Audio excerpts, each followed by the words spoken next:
Welcome in. It's the PHNX Cardinals podcast, your premier Arizona Cardinal podcast. Like and subscribe.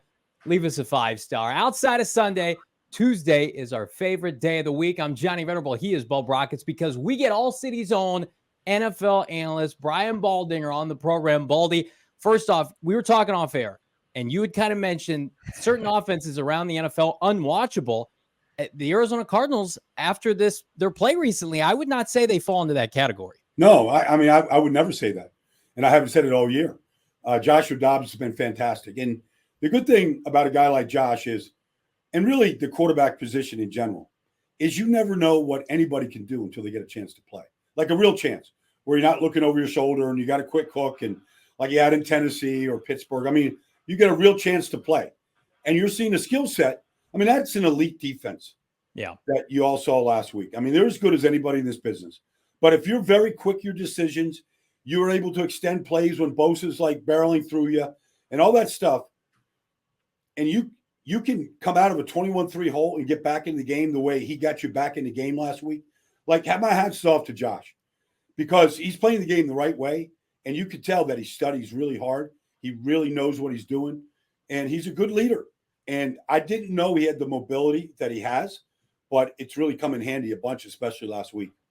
We've seen him go up against some of the best defensive players on the planet. Micah Parsons one week, Nick Bosa the next week. And in the face of immense pressure, is it surprising to you to see him make such quick reads and make such accurate passes? I know there's some inaccuracies there overall, but what surprised you the most about Joshua Dobbs? I guess just his ability just to execute. You know, I mean, without having played a lot of football, been in the league for quite a while, but hasn't played, you know, for a guy that hasn't played much and the way that he's playing right now. I was on a conference call with, not a conference call, I was on a podcast with Cincinnati, the Bengals today. And I said, don't you dare sleep on Joshua Dobbs. Like, he plays the game the right way. And those quick little dink and dunk passes, that's what you got to do to the 49ers. You just do, because Bosa's coming and, you know, Drake Jackson is coming and, you know, Javon Hargrave is just a bull. And so you got to get the ball out quick. Otherwise, you're going to get hit and you're going to have some bad plays. But if you can stay on schedule, take those 6-yard stick routes that they hit against those zones, like find the soft spot, whether it was to Ertz or whoever it was, like sometimes you just got to take what that defense gives you. You can't get greedy. Now, the double move to Michael Wilson was beautiful. You know, the touchdowns to Wilson were beautiful, but in order to sustain the offense, and it was an unusual game because San Francisco only had 6 possessions. Now they scored 5 times, but you know, you did as good as you could do to limit San Francisco and how many possessions they had. So let's talk about Michael Wilson. Dobbs, 14 of 16 with a perfect passer rating when targeting the rookie out of Stanford. You know, I know it's probably not fair, Baldy. We evaluate these guys way too early. He's played 4 NFL games. But, I mean, Cardinal fans, the Bird Gang, most excited about a rookie wide receiver, I mean, since John Brown, maybe even like Larry Fitzgerald. What do you see with this kid? Because right now, you know, as a novice, I'm watching this super aggressive play. His route running seems way above average for somebody as a rookie receiver. I agree. Now, you know, the knock on him was, you know, he's not very fast. You know, he's got size, but, you know, he's kind of a possession guy. You know, going to catch it and fall down. Well, we haven't seen that. No. We've seen a guy that, you know, the double move on the outside against Ambry Thomas. Like, I mean, not everybody runs a good double move. Sometimes guys just sit there and wait for him to keep going. They stay on top of it. You can't even throw it. I saw a bunch of those just watching this weekend's games. But he got the kid to stutter, and he got behind him, and Josh threw a perfect pass. The corner route for the touchdown was a beautiful route. I mean, that's Talanoa Hufanga back there. He's a Pro Bowl safety. Like, he made the right cut on him, and he bought himself some real estate. That was impressive. I see a guy, like, some guys just know how to get open. They just know how to read zones. They know where to get cut, where to sit down, when to, you know, stutter and go, when to change speeds. Like, I mean, it's early. He's got, 14 catches, something like that. Like, it's early, but it seems like he's got a good feel for it. And like I said, you do that against San Francisco. It's one thing if you did it against a terrible defense. You go, okay, well, that's an elite defense. Now you can say, okay, Ambry Thomas, like, he's their 3rd or 4th corner. You could say that. Still an elite defense with really not a weakness anywhere. So I thought that was impressive. As with 99-yard touchdown drive by this offense, backed up, they use the brotherly shove, the tush push, whatever you want to call it, just to get some room, Baldy. Yeah. And then they just go to work. What did you see from the play caller? What did you see from the execution, the splash plays, Drew Petzing, the entire offense on that drive? Well, I don't think they got too fancy, to be honest with you. I mean, I think they just executed. They had one big play in there, which, got a big chunk. But for the most part, they just executed. And they took what the defense gave them. And look, when you're going up against Dre Greenlaw and Fred Warner, they're not going to give you any room. You're not going to have extra time. You got to catch it and get ready to get hit. And those guys are just missiles out there. They know exactly. They read the quarterback. They read the formations. It's the old linebacker thing. Know the formation, know the play. Well, they do. And Fred Warner is literally a computer in cleats. He knows where the ball's going. But if you can beat it with speed of decision-making, and quick, accurate stick throws, you can beat them to the ball. And I thought they did that for a chunk and stayed in manageable situations, didn't get behind the sticks, and, were able to kind of march, going forward. Baldy, flip it to the defensive side of the ball if we could. And, I think this unit's play admirable. They had a really nice showing against the Dallas Cowboys, holding that offense to just 16 points. Do you think it's as simple as, with what we saw from San Francisco, specifically the run game, like Cardinals schematically, I think, are very sound. Do they just not have the horses at defensive tackle right now, given where they're at with this rebuild? Well, I didn't know who Ezekiel Turner was till last week. I mean, they just keep throwing new guys out there. I'm not trying to, claim my ignorance here, but I keep finding new guys on the roster that they're throwing out there. I keep waiting for Baker to show up, but that's, whatever. But, it's a credit. You got a rookie corner out there. I mean, look, the play the first touchdown that, McCaffrey scored on him, he jumped over him, but it was just, I don't know anybody that executes a screen like that. I don't know any team that can do that. Mm-hmm. You get in position down the field and pick guys off like that and give McCaffrey to the rookie corner, jumps over. I mean, but I just find that, look, it's 21-16 with a minute to go to the third quarter. They're right in there with the big boys, the undefeated. There's 2 undefeated teams in this league. They're hanging right there with the big boys. Now, whatever Jonathan's telling these guys, I've said it every week. They play hard. They don't get blown out ever. They're in these games. They got a chance to win these games. That's maybe the best offensive football they saw. And they didn't blink. They didn't fold their tent when it was 21-3. They didn't do any of that. And I just feel like you've got a real turnaround happening right in front of us right here. And it's fun to see because we love good stories. We love,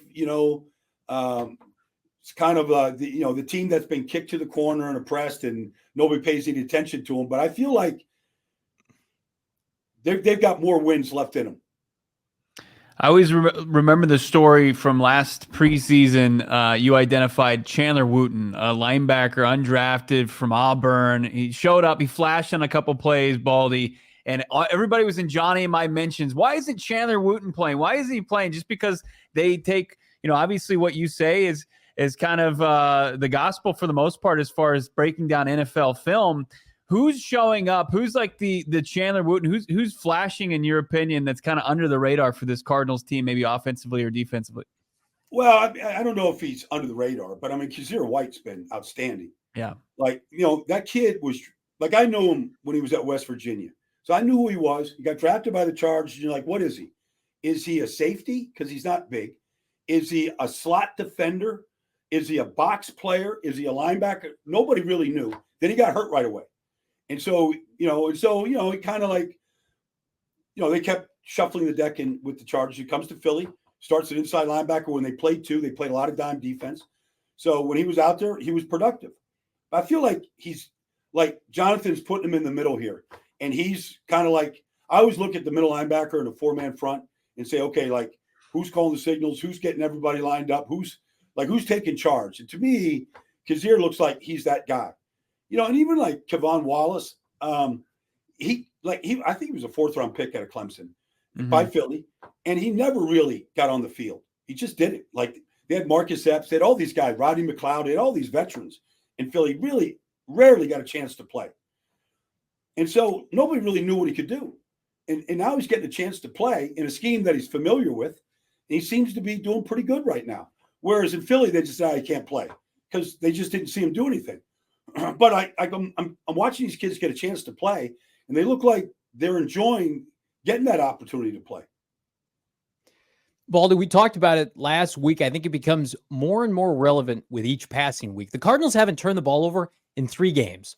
And Josh Dobbs, super efficient, may not put up the flashiest numbers, but I mean, his showing against San Francisco, albeit in the loss, I thought was exceptional. Mm-hmm. How do they weigh the play of Dobbs? You know, what if he goes out there and performs even better against Cincinnati? And then simultaneously trying to integrate KylerMurray for the first time this offseason. Didn't get a training camp, didn't get a preseason, hasn't played under center before. And then they're just going to insert him into the lineup at some point. Like, this is a very interesting and potentially difficult situation for them to have to tailor kind of on the fly. It is. Sometimes you have to wait until that time gets here. Like, to my knowledge, like, he's not practicing right now. He's not, game planning like that. He's not doing that. So you kind of, sometimes these things just play itself out. Something happens to Josh. He goes through a bad stretch, turnovers, gets nicked up, whatever, and things open. So sometimes you just got to play it out. But if he keeps playing at the level that he's playing right now, I would not just make the switch just because one guy was, the number 1 pick in the draft. I don't care. Baker was the number 1 pick in the draft too. A lot of guys were number 1 pick in the draft or number 2. Like, you play the guy, you play your hot hand. You play the guy. I think Josh has asserted himself. Like, I don't think he's a real boisterous guy. Yeah. But I think he's asserted himself inside that room that he's a leader. I'll bet he spends the entire day Tuesday on his day off getting ready for the game plan. I'm just guessing he does. I bet he's heavily involved, with the play calling and what goes on that sheet. So you just can't, you just don't replace leadership just because a guy is talented. And I'm not saying that he can't do that. Right. That he's not, that I think he has to do that, going forward. But I just think it's not fair to the team if Josh is becoming the leader of this team that you just take him out and put the new guy in. We'll see how it plays out. But if the guy's taking care of the football and he's keeping in these games and he's making these throws and he's making these plays and he's building a connection with Michael Wilson right now, whatever, like I would keep riding the hand. I know the record is the record, but they've had a chance to win all these games. So I think that's important. Does it sound like it feels like it's a good problem to have at the end of the day? I mean, when you look at it though, if Joshua Dobbs has kind of really bucked what people thought about him and created a new narrative around him, and obviously people know some things about Josh Dobbs to this point that they didn't know before. But if they do ride this hot hand, and KylerMurray, like, when is the right time to put KylerMurray back in there? Because don't you feel like you have to find something out about KylerMurray? Well, you got to see, first of all, he's not going to know how good he is. Kyler's not going to know until he gets hit. Like, that's just everybody that comes back from an ACL tear.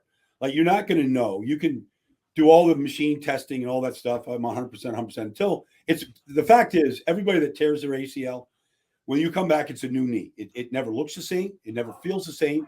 It's going to feel different. You got to get used to it.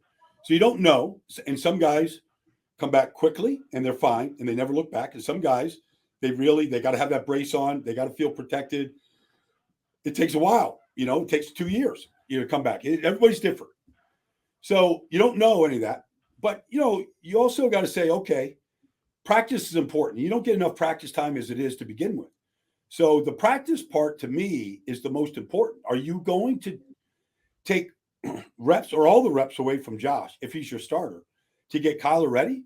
Like, that's a conundrum right there. Now, that's a Jonathan Gannon problem if it gets to that. But you can only really get one quarterback ready per week, especially a guy that hasn't played in almost a year now. So my last question for you, Baldy, as we look ahead to this weekend, the Cardinals host the Cincinnati Bengals. They are almost a pick'em game for the first time this year. Haven't been favored in any game. I mean, we talked about it off air. The Bengals offense right now historically bad pace, whereas the Cardinals very competitive through the first month of the season. What do the Cardinals need to do to lock up their second win of the week, or of the month, I should say, under JG and company against Cincinnati? Well, I've watched every snap that Joe Burrow's had over the last 2 weeks, and it's a Statue of Liberty offense. Like, he doesn't go anywhere. He doesn't play action pass. He doesn't line up under center. Like, they're very limited. They can't get the ball down the field because the line hasn't been good enough. Like, if I'm Jonathan Gannon, I'm looking at some of those Tennessee blitzes. Not that they had to blitz a lot, but they hit him a lot, and they affected him a lot. And Jamar Chase and all the receivers are visibly frustrated. Like, I want to keep those. If I'm Gannon, I'm like, just watch the body language these guys walk on and off the field. This isn't the Bengals team that went, to the brink of winning a Super Bowl 2 years ago. They look vastly broken at this point. And so if I'm Jonathan Gannon, I want to keep that going. I want to come with some blitzes that they haven't seen yet on film that they've practiced, and I want to hit them.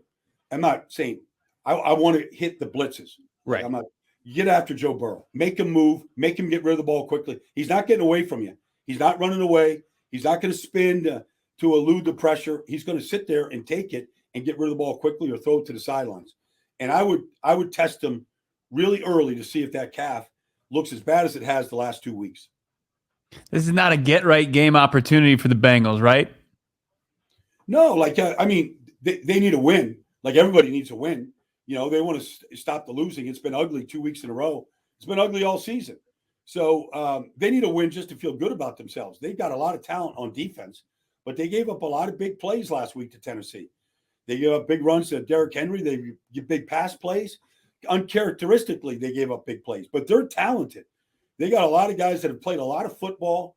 Trey Hendrickson, Logan Wilson, DJ Reader. They've got some great football players on that side of the ball. But you want them to be on the field a lot because they've had to be on the field a lot over the last through the first month of the season. He's the best. He joins us every Tuesday at this time. All City NFL analyst, Brian Baldinger. Thank you so much for jumping on, our guy. Hopefully we're talking about a dub this time next week. Well, you've been close. You got the one against Dallas. I mean, you play like you did against Dallas. You shut down the red zone like that. You're going to get more wins. That's for sure. Thanks, Baldy. Talk to you next week. Next week. You got it.